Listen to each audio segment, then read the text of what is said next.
Thank you for joining us today. I know when you're running your own business, you're really running your own business hither and thither. Are you at home or are you out somewhere? So I'm in a co-working space, which is pretty much my second home now. So I spend a lot of time here. It's in Aldgate East by Liverpool Street. So yeah, it's nice. It's good to get out. That's a long way from Ealing. It is, but that's the length I will go to get that bit of office space sometimes. So yeah, but it is definitely long. Or otherwise I'm in Pret. If anyone's a Pret goer, you've probably seen me in the corner of Pret. So yeah, near a socket. They're good Wi-Fi in Pret then? Yeah, they do, but you can't do video calls. It's too weak. So we'll remember that. Well, I'm not sure I can introduce you as a e-business owner as well as lecturer from last year, because there's so much knowledge you have on this topic that we'd like to tap into and ask you a few questions. But last year you were lecturing the social media analytics course, and we've covered that a couple of weeks ago. But today we're talking about building an events calendar for our e-business for the end of term assignment.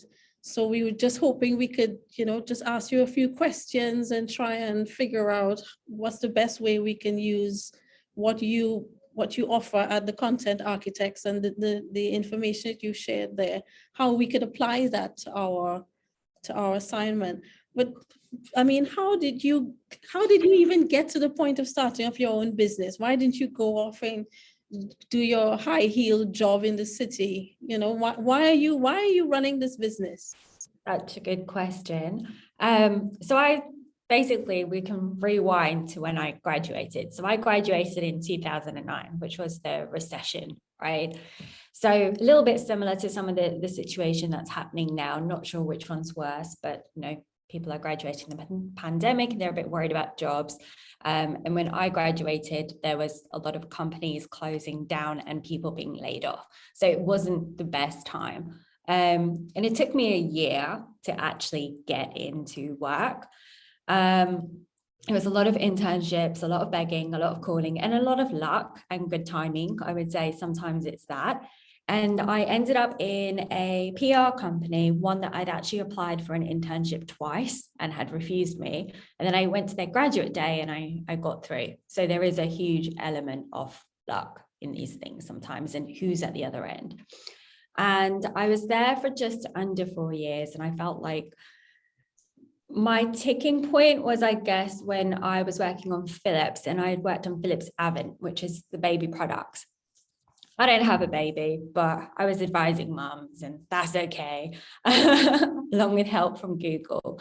And I had done press releases on baby bottles, and then we'd come around a whole year cycle, and they're like, oh, you're going to do press releases on baby bottles again. And I'm like, okay, cool.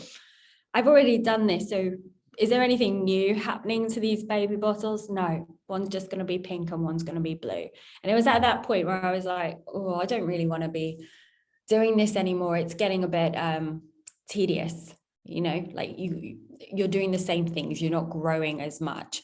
And it was just the way that my accounts were carved out. And I felt like, okay, I'm going to do something different. Decided to go and freelance at other PR agencies. And then I decided, well, I want to take on my own clients, which I did for a bit, but yeah, I didn't really enjoy as much. And then I went back into agency. But the thing that I'd found whilst I was wandering around through agencies and taking on my own clients and having to learn so much, because when you do that, you end up doing everything for them, was there's always this constant need to know what's going on. If you are in marketing, you are in PR, you have a business, in so many industries, you need to know what's ahead. There's certain things that you can plan for, and then there's the things that you can't. So the things that you can plan for, it makes sense to be on top of, so you can make the most out of your time. And I just felt like what I needed, the tool that I wanted to buy, wasn't out there the way that I needed it to be. So what the Content Architects do is, our flagship tool is this key dates finder. And the idea is that it helps businesses and brands know what's happening in the year. So it's things like national days, like National Pizza Day, National Burger Day. I'm seriously hoping you guys know about it and you don't pay full price for a pizza or a National Pizza Day. It's like a terrible if you do. But there's also things like awareness days. There's things like London Fashion Week is coming up, Amazon Prime Day, Jeff Bezos is blasting off into National Horse space. Day. Yes. Don't go look for horses on the way home, definitely. Yeah, so it's just like packed with things. And I guess I just wanted to build something and have a go. So that was it. And that's how it then kicked off into development, build, and customers and all the other good stuff that you guys will be learning about. Well, how did you even come up with the name, the content architects? Because that's a big part when you're setting up a business, coming up with a good name. And it is a good name, but how many different names did you have before this one?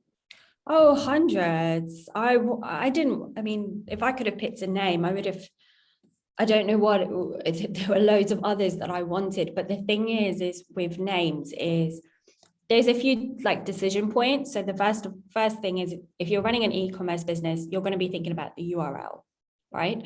Do you want .com or not? Now, a lot of people say .com is better for SEO.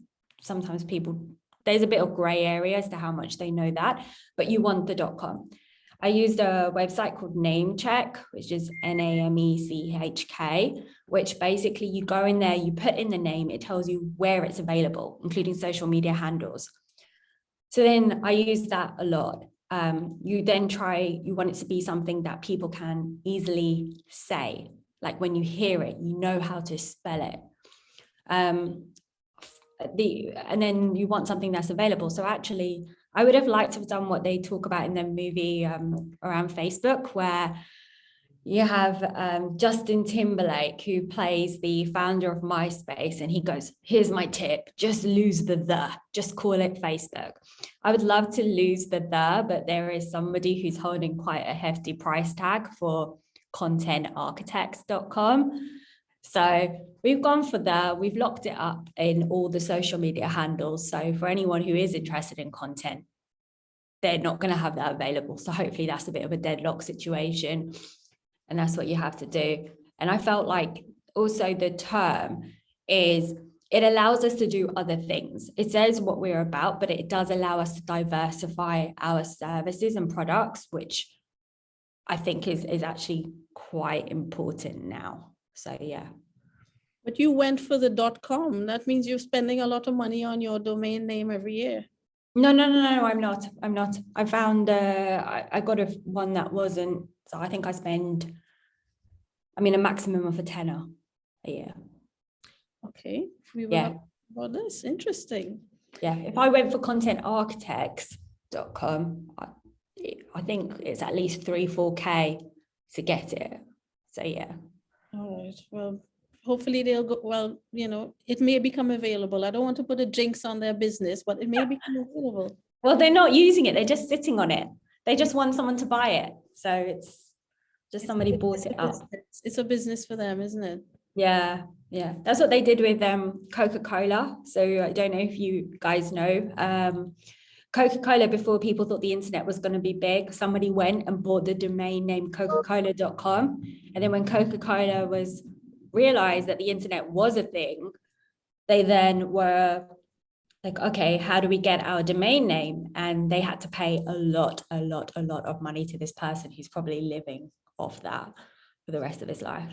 If you all can see any trends happening, buy up those domain names or those social media handles. They come, you can sell them on later on. 100%. Yeah, definitely. Yeah, it's profiting off people. It's called capitalism. Yeah. Okay, well, we've been working on our own content calendars for our end of semester assignments. We're just looking for a couple of your top tips, how to apply the content of a content calendar to our marketing strategy. What's the best way to use those big dates? How do you use it in your business? So when it comes to finding key dates, so like key marketing dates or events, things that are going on, you want to look at things that are, yes, happening in your industry, but also taking place outside your industry. So take Oreos, for instance. Oreos are famous for hijacking, coming up with really cool campaigns, but how much do they actually talk about biscuits? They'll always talk about the Super Bowl, or they'll talk about anything else that's happening, like some kind of key or core anniversary. And what that does is that it keeps their audience engaged, and they're allowed to use those dates to create their brand, the fun sort of brand that they've gone for. Same with KitKat, actually. I love watching KitKat. I'm so sad. So how many of you guys are actually on Twitter? What's the percentage like? Well, we set up Twitter accounts for to do demo, Good. to try out different aspects of how Twitter works. But do you like is Twitter? Yeah, Twitter's good. So you see a lot of campaigns come up on Twitter. So for World Kindness Day, KitKat, said you eat 3 bars and give the 4th bar to someone else. So there's a lot of brands doing clever things on there. So you can use these different types of events to push in something about your brand or what you're working on, or your business or your organization or whatever. The other thing is just think about what actually appeals to your audience. So what is your audience interested in? And that just means understanding who your customer is. So if your customer is a certain age and, they're going to like Justin Bieber, or they're going to be waiting really keenly for the new episode of Karate Kid, you can use those things that that they're going to get engaged in, that they're going to interact with, and you can bring that into your own content and your calendar as well. Creativity to you can draw links basically, so you can almost take, it's quite a lot of topics you can take, and then you can say, well, how can I apply it to my business? Can it be applied to what I'm doing? But also make sure you have a mix, like think about things like the religious days, their bank holidays, also when something's coming up, how much lead time, how much do you need to be communicating about that? So for Black Friday, campaigns start really early. Christmas, there's this thing called Christmas in July. So Christmas in July basically means that in July, brands start showcasing and talking a bit about what their plans are for Christmas, and start going to the magazines, because that's how long it takes sometimes to get something in the papers for their products. So it also depends on lead time. Does that answer the question? It's getting those creative juices flowing, to try to apply the dates. And we were just talking about how would an accountancy firm use National Spaghetti Day? You might have the CEO sharing their favorite recipe, or asking customers to send in videos of themselves eating spaghetti. There are different ways to eat spaghetti, so that can create a lot of video content. So something like that. Yeah. 100%. Or like I love it when people come with a random day and they're like match it up. So I think like with spaghetti, you could do something. Spaghetti is a bit messy, sometimes it's a bit muddly. So is there a term in accountancy which is messy or muddly? And maybe it's a chance to write that out in spaghetti and then talk about it, and go, you can make a joke about, maybe it's not as tasty, but it's just as messy. Let's discuss some financial term. That's good. As Jody was just saying, it's 2021 and almost 2022. Anything goes. You can get anything. That's so true. A couple more questions from me, and then I will ask if the students have anything they'd like to ask. Just on the social media analytics side of things, what do you trust better, the in-app insights, or do you prefer paid metrics? I mean, paid metrics, you would think they're more trustworthy, but what do you make of the in-app insights? Well, yeah, I think that is a really good question. There's different arguments going on around this. So some people would argue that the well, you get two things. You get your metrics, and then sometimes you get suggestions. So it's the suggestions which you might need to be at even a little bit more cautious of, let alone the actual metrics. So with the metrics, just looking at that, you ideally want to be making sure that they're the same. So if you are using a scheduler like Hootsuite or Later or whatever, so we're using Later, but it just depends on your business and your pricing and what channels you're focusing on. You ideally want to make sure that they're matching up, right? Because if they're not, there's an issue there. But I like to have both on if I can get both pictures in, and usually they'll cover it from slightly different angles. I like for it to be going into my inbox. So Later they send you a weekly report, things like how many followers you've gained, how many followers you've lost, what your active engagement is, maybe what's your top post. And then if you're able to get it from the actual app as well, they generally try to push you more towards ads and talk about your best performing post and being like, you should promote this. So a bit of a mix. I think it's important to have as much analytics as you can, but making sure it's what you need as well. All right.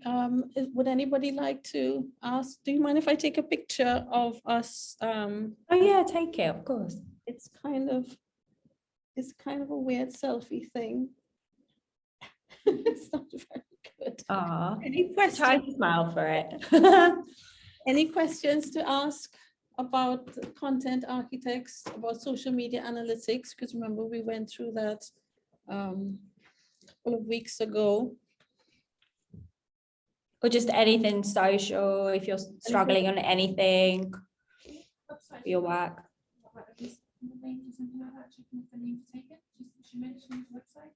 Is there a website that Jody's asking, is there a website where we can find name check to check if the name has been used already, the business name? Yeah, so it's name check. So that's NAMECHK. There's others. That's the one that I like the most so far, I think. Yeah, that's the one I use. All right. Now this is a slightly dangerous question because I'm hoping you can answer it better than me. Google AdWords. Can you sum up in less than a minute how that works? Because I have not been able to explain how Google Ads work. That bit about the bidding on keywords. Have you figured it out? Yeah, a little bit. So I've done some work in it, and I had a problem with my business in Google AdWords. So maybe that might be more of an interesting angle. So Google, when you register your business, they want to get you on Google Ads because that's where you'll start paying. And what they do is they'll send you some credit. They'll be like, hey, look, we're going to give you $50, $80. It goes up as you don't do anything. The amount increases for a bit. And then at one point I thought, okay, I'm going to take advantage of this. And then what you do is the first step is you've got to decide, well, what are the keywords? Like, so the ads is, when you search for something and it appears at the top and it says ad, that's literally what you're bidding for. I think there's other things you can bid for now too, but we'll just stick to those bits because that will help us understand. So with Google Ads, you've got to think of what are the terms that you want to be coming up for in search. Where would you like to appear for? What would people be searching for? So for some people, that's their company name. And then for others, it could be what you do, like flyers, color printed A4 double-sided flyers, for instance. So you want to get 2 to 3 words, and that's about it. You can go more specific, but it also looks at the volume. So that's the number of people that are searching for it. And then what it does is amongst all these ads, it makes like a calculation as to what order the ads appear on, depending how well written they are. So with me, my issue was what I offer is content calendar, but the word calendar can be somewhat I'm then also competing with anyone who does a calendar. So I can't just go for the word calendar. Then you add in, okay, content calendar. Now I'm competing against Hootsuite. And I don't do analytics. We don't do tracking. We're not the same product as Hootsuite. So then we've got another product, and then we've got another issue. So you've got to be, and then I'm also, have you guys heard of Monday.com? They do the ads. So I'm also up against them. I'm up against all these random tools just because they all have some kind of element of a calendar. And therefore it actually just didn't work for the business. It just, there was no way it was going to happen. So if you are, for instance, let's say yoga classes in Ealing, then that's great. You'll get hits. That could work quite well. That's what people will be searching for. But if you are something that's a bit broader or could be spoken about in different ways, then you might struggle with Google AdWords. Does that help, guys? Does that make sense? It is giving us a new angle to look at it from. Just what you said there, yoga teacher in Ealing. But if you were to, would anybody be searching for, oh, I don't know. I don't know what to find you, be searching for content. I mean, you've obviously been through this already, but you're right. It's better it would work better if it were a more general type of business, general type of term. All right, thank you for that. Anything else? I just want to ask, how do you make the content architects stand out on social media? What do you do to promote your business? So we're playing around a lot with social media at the moment. So we had a little bit of a gap in our social media, the person who I have kind of looking after social media, she left. So when you stop putting as much attention into your social, especially if you're a business to business type company, your algorithm drops. So now we're working on our algorithm. But for me, the Twitter is probably going to be a winning place because my audience are PR, social media managers. They have to be on Twitter, just like you guys have to be on Twitter because it's their work. You can't not be on Twitter. So I think that will be quite powerful for us, and then LinkedIn as well. But we have Instagram and we have Facebook because people automatically go and they check that.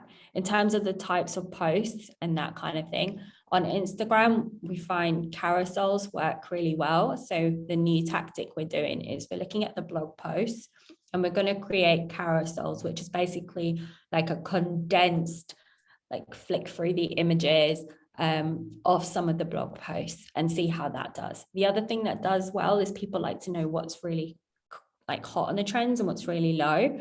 And that seems to be doing well as well. So those are the things that are working on Instagram. On Twitter, if you find really good hashtags, that can work really well, and you can join Twitter communities.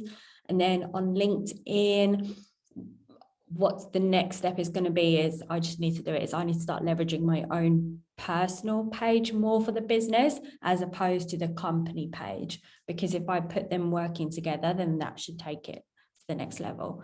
So that's kind of what we're doing and the plan as well moving forwards, and how we want to experiment. Well, yeah, great. We are going to connect up with you. I've got your handles up on the whiteboard, so thanks. you on socials and LinkedIn, and you still got the blog going on the website. I haven't checked the blog. Yep, that's some good content there. So we will read up and get some more ideas. And really grateful for you taking the time to join us today. And I hope that you don't get, I don't know what's the weather like in Aldgate East, but I hope you get home safely. You're not staying there too late, are you? No, I'm gonna take off a few things. I have a few emails to send out, which some of you will learn if you go into, or some of you may already have businesses, but when you venture down that path, you just have to get things done and out of the way. So yeah, do a few emails and then pack up and go home, which will be nice. But yeah, thanks for having me on. Thank you so much, and have a good evening and take good care of yourself. Cool. Thank you, guys. Wish you luck.